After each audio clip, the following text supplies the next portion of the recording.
So first of all, I will say thanks to Bridget too, because I think it's the beginning of that.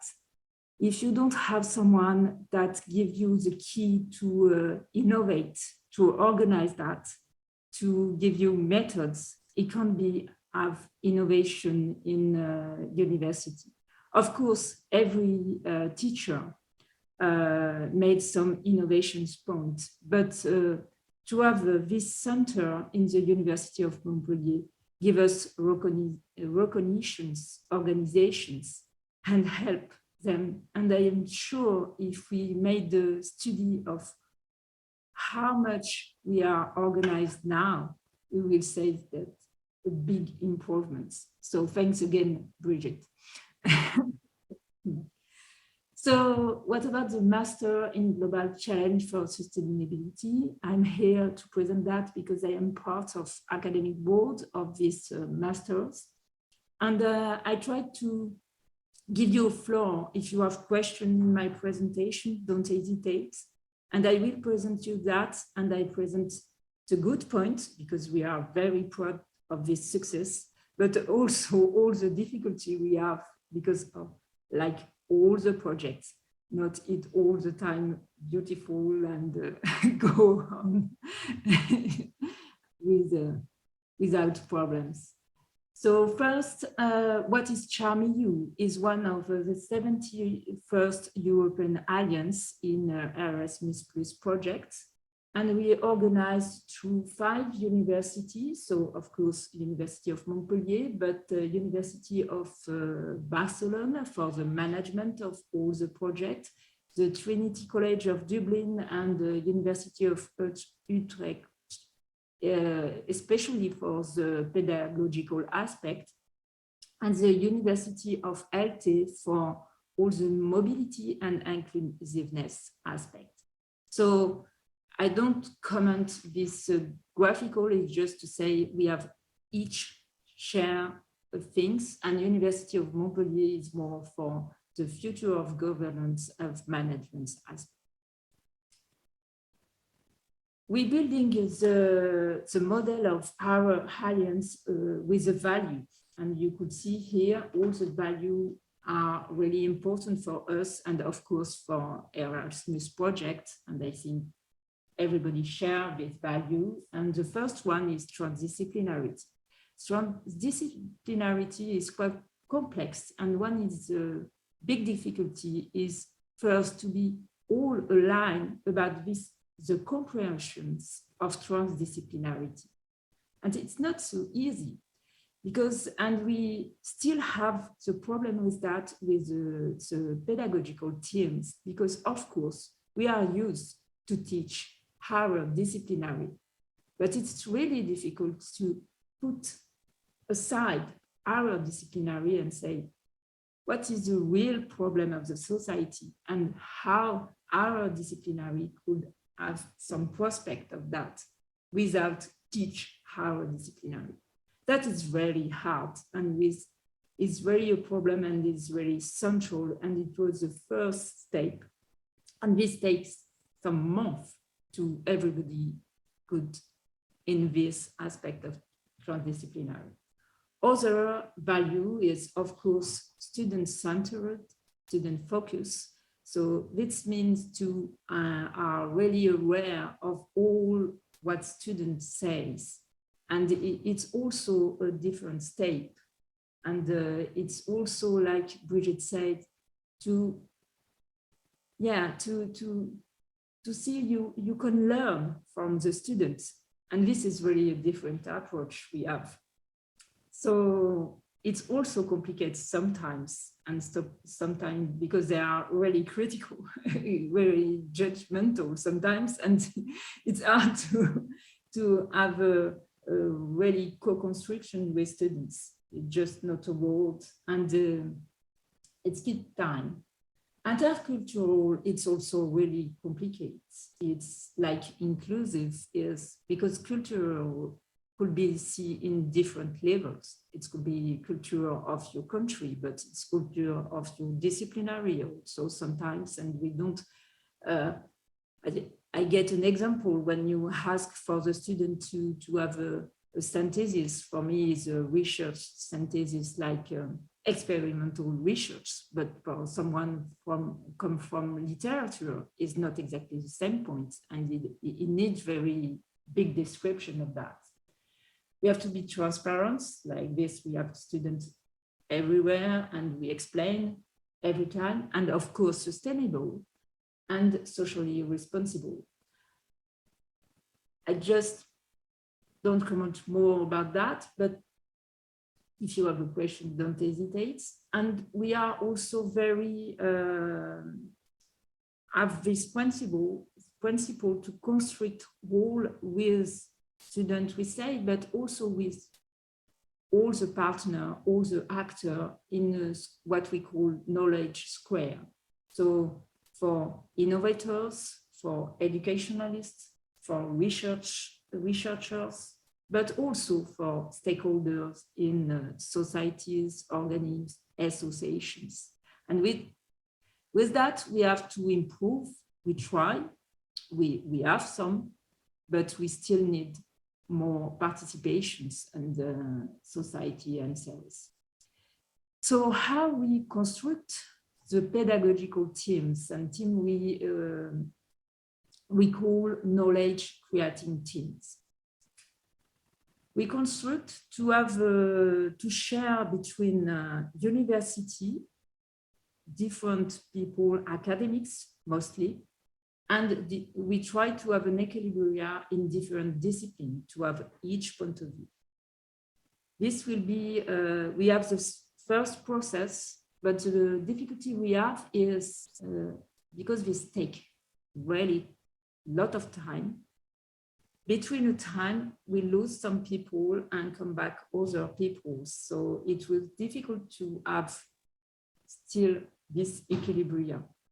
So we learn from that, and we have still to learn. And what we learn is exactly what Bridget present before, is we have to create a team, to build a team when we have a new one, and to help them to speak each other, to understand each other. And that is very the difficulty. Anyway, we work because we are all convinced about the project. We are all motivated about the projects, but don't forget this stage to constructing teams. It's very important. It's what we learn. What about the master? Exactly.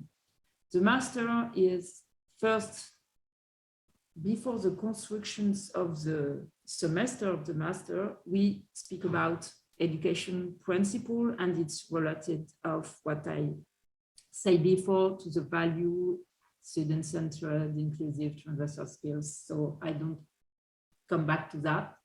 I just describe the different phases. So first we have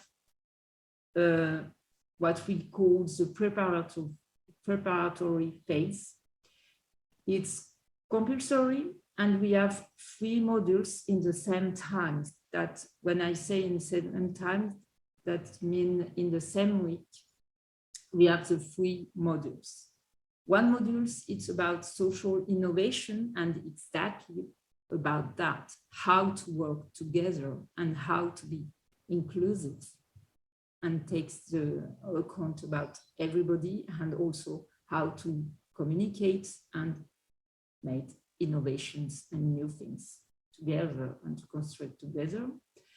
The second one is about sustainability, and the third one is about transdisciplinary research. So it's a basic, and after students come to the flexible phase, where they choose a thematic, life and health, water and food. Why we choose this thematic? Because we make first,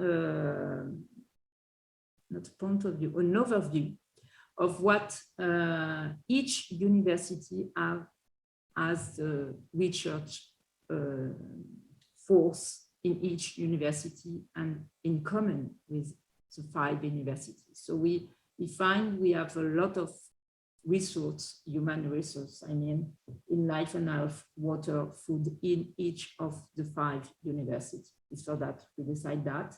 And the last phase, so last semester, is the Capstone Phase, and is a project, a transdisciplinary project led by students, a team of 5 students with different disciplinary aspects and different aspects they want to develop. What you have to understand is what is the purpose of this master. The purpose of this master is to form people to be manager of the complexity in the SDG domains. Why? Because we realized in the sustainability, the big problem was to speak together. It's exactly that. It's all the time the same problem in each actors. We know, we totally know the method. We know we have a lot of knowledge about what we have to do to be more sustainable. But what is the problem is to be agree with different culture, with different actors, how to do that, what is the priority. So we really need people that are capable to speak, to make everybody around the table and to speak and find solutions and innovative solutions. So that is the project of this master, is to form people that to do that. So now we have the principle, and we made these principles 2 years ago already. And we discussed and we cry and we made the knowledge questions. But after we have to be agree of how to do the master. One is the first, very surprising for the French people, is to aspect of Netherlands that is really important for them to know exactly how many time of work, how many workloads they have. And they are really interested about that. And they say, no, we can't do this calendar because it's so much workload. And it was very quite new for us, because even if we know that European credit is about workload of students, we doesn't take account about that when we made the programs. And it's really interesting, and it's really a source of improvement for us. So we have to be agree about that, about the time, about the problem of the day off, what we do when it's a day off. It's a really a day off, but because we have a bank holiday different in different countries, sometimes it could be a week off. So how to manage that? It was very, we don't find already a big solutions, but we say, okay, for sure, not presential work, and try to find lecture work on something like that. But it was a lot of discussion we don't thinking about before, and we realized it could be problematic. So it's a work, what we call contact hours, but we will see contact hours, it could be in a hybrid way. It could be teamworks, and of course, working about assignment and self-study. So we have to take care about that, and also about the time by week. So it's really important. I don't go through this calendar, but just to show things also new for us, is that you have at the middle of the semester, you need a week off for the students, that they could read something, they could work about assignment, but they don't have to be in face-to-face or in presential. So it was quite new in this. In Capstone Phase, it's a little bit different. And of course, they need a weeks after the end of the semester. Another thing we have in this master, it's the principle that is a challenge-based learning. It's for that we call CHARM-EU, the alliance. And the challenge-based means that they have a challenge through the phase to finish. And we go through the phase to develop this challenge. It could be sometimes micro challenge, but you have all the time. And of course, the Capstone Phase was a big, big challenge at the end. Maybe I go through that with the other slide. I'm sorry, I left this slide, but I go through after. So what is very important to this master is to have virtual learning environments. We use Moodle and Teams, but also to have hybrid learning. And that was quite new also for a lot of people. What's mean hybrid learning? Hybrid learning means, I mean, the focus about that means you have a room connected to the other campus of the 5 universities. That means in the same time, when a teacher teaches, all the other universities are connected. You have a question, Brigitte? I can share a photo from. I can share a photo from yesterday if you like, because you see the setup of the hybrid room if you like. Maybe it's my problems. Yeah. Yeah. Sorry, could you repeat, please? I can share a photo from yesterday if you like. After, okay. I'll put it.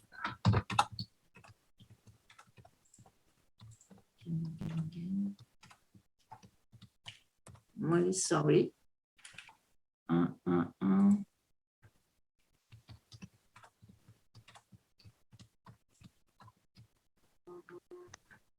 I try.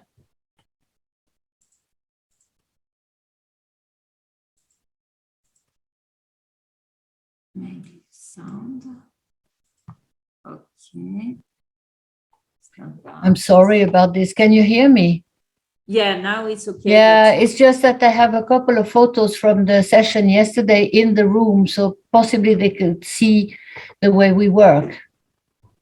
When you have finished your presentation, I can show a couple of pictures. I have just received them. Okay, great. After, at the end. It could be. So this is an example, but we could see after. And to represent, when we begin, we have a lot of different scenario. And as you can see, it could be a teacher alone, what we know a lot with the COVID-19 issue. It's a teacher in the rooms and everybody could connect online. But most of all, we have that, a teacher in one hybrid rooms and the other are connected, the 4 are connected. But we have also a lot like this, a teacher in the rooms and a lot of teaching assistants in each other rooms that help students if they have questions. So it could be like this. And this scenario, when they work together with the only student connected and connected to the other for the trans university teams. So we have all the scenario possible in the same time. We have also what we call virtual cafe. World Cafe is to define the project in the challenge based. So it was a big project that the project they used for the Capstone Phase. They beginning to think at the phase 1 and also at the phase 2. And after they have the project where they begin the Capstone Phase. Another thing really innovative we have to learn is the programmatic assessment. Basically, we have, it's a competency approach that it's transdisciplinary. So the only disciplinary we could really test is sustainability, but all the others is a domain we called the program learning outcome domain, is transdisciplinarity, of course, solving challenge, but also collaborations, communications, scholarship, feedback, professional and personal development, and digital skills. So they go through each assessment, what we call low-stake assessments, could be in different forms, all the assessments you already know. And after, with this, we have marking systems that mark in this different PLO domain. So for example, you have a little micro challenge in sustainability, and we could see if you have developed competency in sustainability or not, if you are well understand and use transdisciplinary research to address, and of course, if you solutions the challenge. So we do that for each low-stake assessments, and we have at the end, for each PLO domain, we have this type of graph.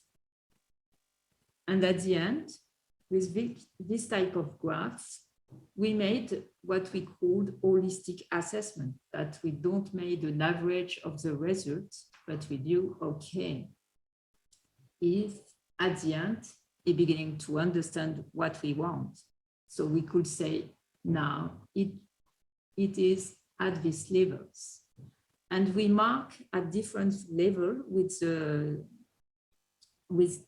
5 different levels, and we expect a level 1 for phase 1, a level 2 for phase 2, and a level 3 for phase 3.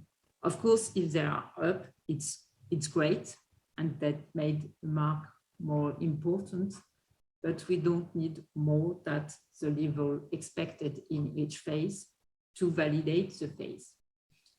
That was a challenge also to organize the mark between the different universities. So we have things like this with different PLO domains, or we could see what is the level in preparatory phase, and after in the flexible phase.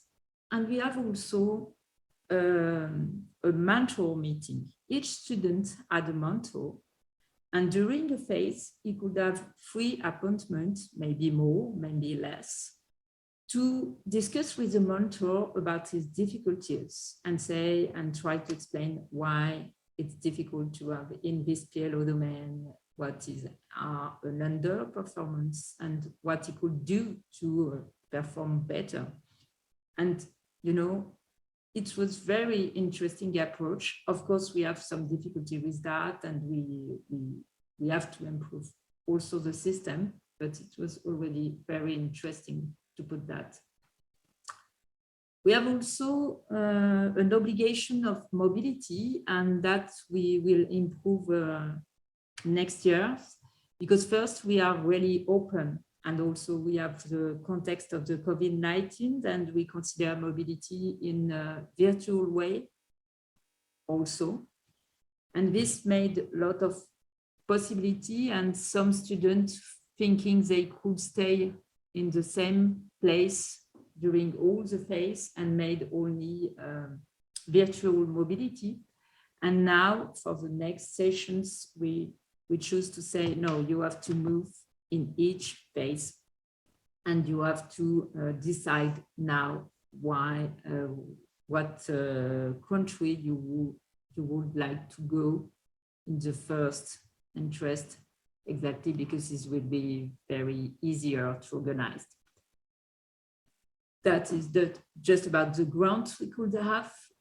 And the other difficulty is to organize all the services between the 5 universities. And we made what is very interesting things is we made services for all these services. We made what we called, sorry, I will come back to that after, and I will show you. We organized what we called the joint virtual administrative office. This was very, very important for us. Brigitte, still, it's a new hand or it's an old hand? I just realized you have your hand up.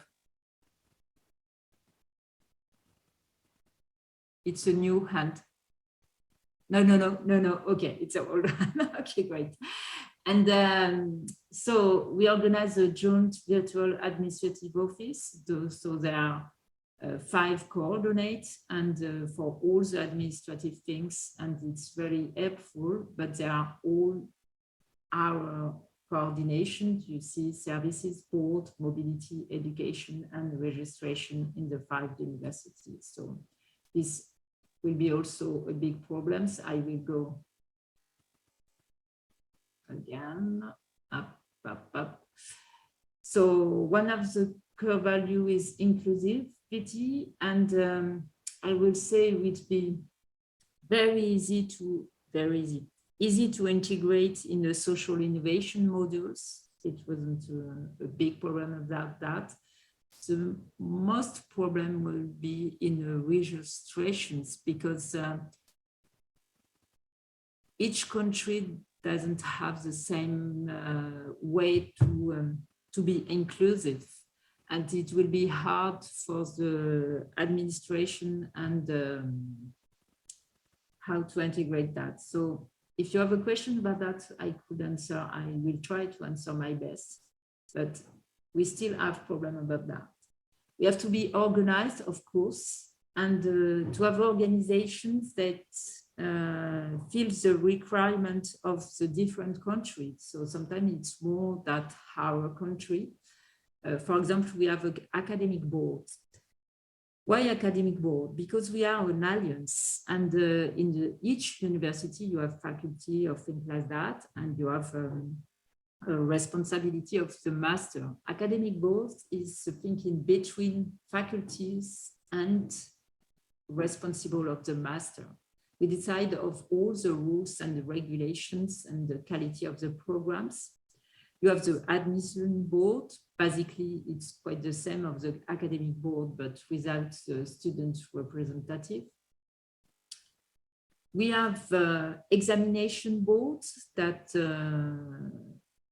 take care of the quality of the masters. Of course, we have an appeal board, but we need a new one for the alliance.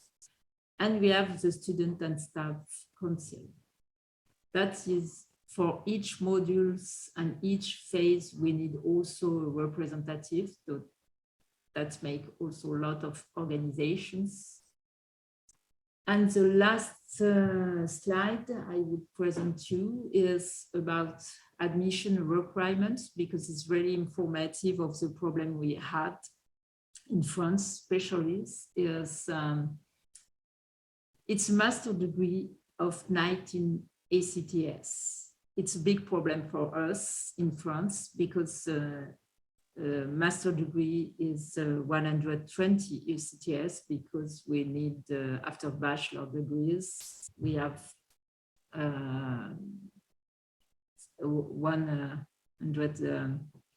180 ACTS and not 210 ACTS. So French students have to have 30 ACTS before applying. Another big problem we have is we need a good English level. So we need C1 certificate before registrations.